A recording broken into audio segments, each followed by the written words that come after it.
Hi, it's Fias Tarot. Hello, Aries Placement. So, this is your love read. Oo, ngayong July. So, the person on your mind tayo. Okay? So, syempre, before tayo mag-start, kung hindi ka pa nakakapag-subscribe, please do subscribe and hit the notification bell para lagi po tayo maging updated sa mga mangyayari pa lang. Okay, so yes, let's start your reading. Okay, so ang tanong, Aries, who is the person on your mind? Anong meron sa kanya? Check natin. Makikita rin natin dito siguro, no? Kung ano bang sitwasyon meron. Okay. So, who's the person on your mind, Aries? Anong meron sa kanya? Okay, the Five of Pentacles. So, may chance na Earth sign, Taurus, Virgo, and Capricorn. Five of Pentacles in reverse. Ano to? Let's see. Okay. The Eight of Cups. Pwedeng water sign, Cancer, Scorpio, Pisces. Some of you, parang ito yung kinakailangan mo. Oo, lagi mo siyang hinahanap. Iba sa inyo, LDR kayo ng taong to. Or sabihin nating, lagi nilang may gap sa inyong dalawa. Or palagi siyang madistansya. Okay? Pagdating din sa emosyon. Some of them, Aries, okay? Pagdating sa emosyon nila, hindi sila nagpapakita ng emosyon through sabihin natin sa mga salita. Okay? Hindi sila ganon. Hindi clingy. Yung iba sa kanila, hindi sila clingy.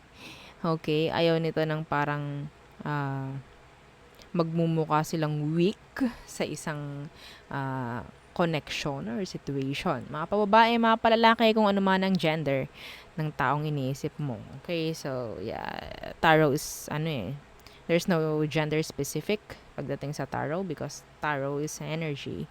Okay? Okay. So,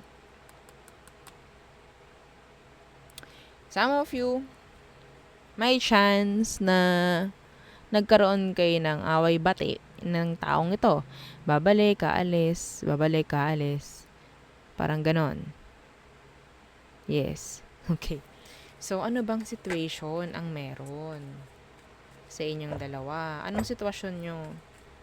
Hang on. Oo, may nakalimutan ako. Hang on, sandali lang.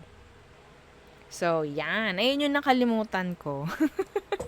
Wala tayong nakalagay na zodiac flashcards. Diba? So, ano bang situation nyo? Okay, ng taong ito. Aries, anong sitwasyon nyo?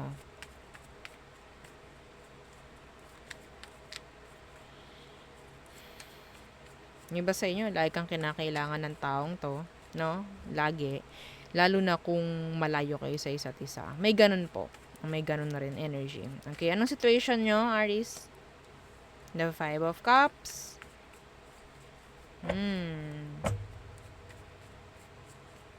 May mga nangihinayang na dito, ha? Ten of Cups. So, I guess, meron, may mga panghihinayang nga pagdating sa mga goals, pagdating sa mga plano. May chance ang lagi na lang tatalikuran, lagi na lang parang hindi nabibigyang oras, no? Yung mga kung ano ang gustong mangyari sa inyong connection. Okay? So, may mga panghihinayang na dito.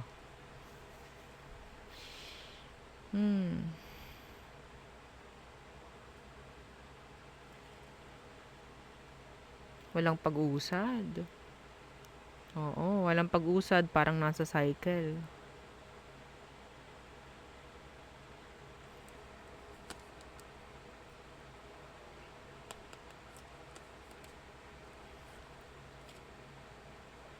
Ay, oo. So, yung iba sa inyo nanghihinayang na kasi pwedeng itong taong to, pagdating sa sitwasyon or sa kung ano mang meron sa inyo, wala kang nakikitang gawa. Wala kang nakikitang aksyon. Okay? So, sabihin natin, yes, marami siya, pwedeng ganun marami siyang mga sinasabi, mga plano, whatsoever, pero kulang sa aksyon. Puro ganun. Oo, sige, pwedeng sige, papakasal tayo. Oo, sige, papakilala kita. Oo, sige, ganto ganyan. Pero wala.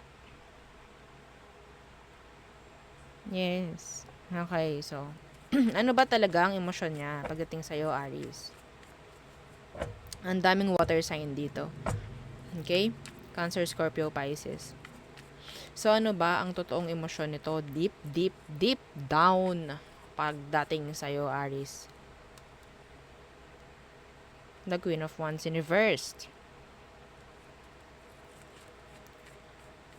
Some of them, hindi talaga sila sure pagdating sa'yo. I'm sorry. Hindi talaga sila sure sa'yo. Okay? Hindi sila confident na ikaw ang gusto nilang makasama. Sabi ko nga, iba, salita lang ang salita. Pero, bakit ganun? Bakit wala? Wala pa rin ako nakukuha. Wala pa rin aksyon. Kasi nga, hindi sila sure. Madaling magsalita. Mahirap gawin yung mga sinasabi ng taong to. Okay? So, yun nga, some of them, hindi na sila sure or hindi na sila talagang sigurado nung pagdating sa'yo. Why? Why the Queen of Wands in reversed? Yeah, the Knight of Swords in reversed.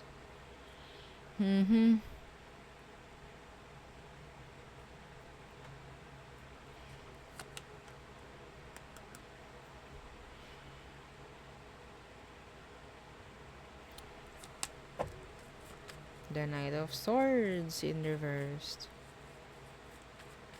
Iba sa inyo. Ito napaka-specific. Kung ikaw ito, Aries, na parang ipinapakita mo sa kanya na sobrang atat ka na, no? Pagdating sa commitments, doon siya nawawalan ng gana sa'yo. Opo. Napaka-specific nun. Kung ikaw tong parang needy, oo, pagdating sa kanya, doon bumababa yung tingin nito sa'yo. Babae ka man, lalaki ka man, kung ano man ang gender mo. Yes. Doon siya parang, oops, napapaganon eh. Ay, parang ganun, okay? So, next action niya, let's see. What's their next action towards you, Aries? The Three of Cups in reversed. What's with the Three of Cups in reversed? So, there's no success dito, no victory. Yeah. The Six of Pentacles in reverse. So, kung ano man yung mga ginugusto mo rito, yung mga hinihingi mo, yung mga dinidemand mo, hindi niya ibibigay. Yes. Hindi pa rin.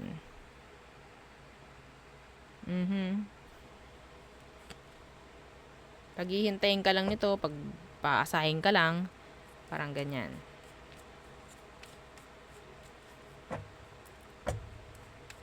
Anong advice? Anong advice for Aries? The Page of Wands. Alam mo, Aries, ipakita mo na meron kang mga pinagkakaabalahang iba kesa sa kanya. Okay? Pakita mo na meron kang mga ginagawa pa maliban sa kanya. Okay? Yeah. Okay. So, see, the Ten of Pentacles. Huwag mo masyado ipapakita na talagang atat ka sa kanya. Oo, kaya nawawalan siya ng gana. I don't know why. Lahat na ata na ibigay mo, na ipakita mo na dito sa taong to. Kaya ganun wala nang thrill, wala nang challenge pagdating sa'yo. Ha? Okay? Kailangan talaga na, yeah, the star. Kailangan makuha mo yung atensyon nito. Okay? Yes. Hindi na, oo. The Four of Wands universe. Hindi na talaga ito ano eh. Some of you you're not stable pa rin. Oo. Hindi ka pa rin stable. And may chance na ito yung taong dahilan kung bakit hindi mo magawang mag-grow. Kasi you're ano eh, focus. Oo, pagdating sa sitwasyon nyo or sa connection nyo. Yes. Parang ginagawa mo na tong ano eh, mundo. No, wag mo siyang gawing mundo. Tao lang to. Okay?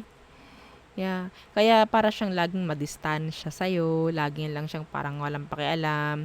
Lagi lang siyang papasahin ka. Yes. Eh, syempre, every time na may ganyan, nakita ko na iba sa inyo, lahat ginagawa nyo eh. So, may chance na pwedeng tumatagal lang kayo ng taong to dahil sa mga ginagawa mo. Effort sa kanya, pagbibigay ng oras, kung ano man. Okay? Pero wala eh, umay na. Umay na to, Aris. Umay na siya. Oo. Okay? So, ipakita mo na, what? May mga iba ka pang ginagawa. May iba ka pang mga lalaanan ng oras. Parang ganyan. Hindi lang makasagot to sa sa chat. Raratsyadahan mo na ng ilang message. 'Di ba? Manlalamig talaga sa ito, mauumay talaga sa iyo. Wag mong bigyan, wag mong ibigay yung 100% mo. Okay? Kung kaya mo, 50% lang. Oo, 50% lang kung kaya mo. Natawad pa yung iba. Madam, pwedeng 75. Oo. 75 po yung kanya. Oo, o, diba? 25 po yung akin. Ewan ko. Oo, so, I can't. Oo. So, tayo tumungo na sa all signs. Ay, patawarin. Okay. So, Aries. All signs, Aries through Pisces. Let's see. Ano bang meron pagdating sa mga kakonect nyo? Oo, from Aries to Pisces. Okay. Kung ang kakonect mo isang Aries, okay. So, meron ditong chance na bigay ng bigay ng bigay at merong hingi ng hingi ng hingi. Parang ganyan. Okay? So, Taurus, gusto nila ng parang yung pag-aalaga mo, lahat, oo. Okay? Pero nakakapagod to. Yeah. So, kung ang person mo naman ay isang Gemini, okay, so may chance na may malalaman ka sa kanya, may mga mabubunyag. Kung Cancer naman, may mga pagtatago, may mga hindi pa rin masasagot. Okay? May mga isipin. Pwedeng iniisip ka ni Cancer ngayon. Oo. Okay. So, next. Leo. Malungkot si Leo. Malungkot siya ngayon. Virgo. They're not committed. May chance na nasa one-sided connection kayo ng taong to. Libra. So, they need you. Okay? They need you. Some of them, magpe-play victim sila. Oo. Kung past person mo tong Libra, pagbalik niyan, magpe-play victim yan. Okay? So, Scorpio. Okay. May chance na meron siyang gustong gawing action, like, pagiging responsable, parang ganyan.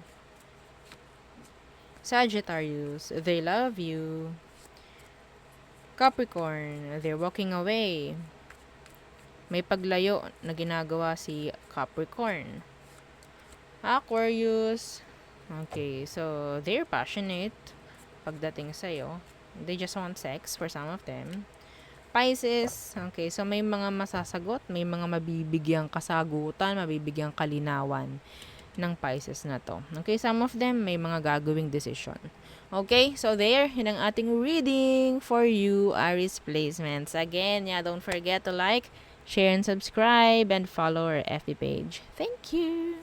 Bye.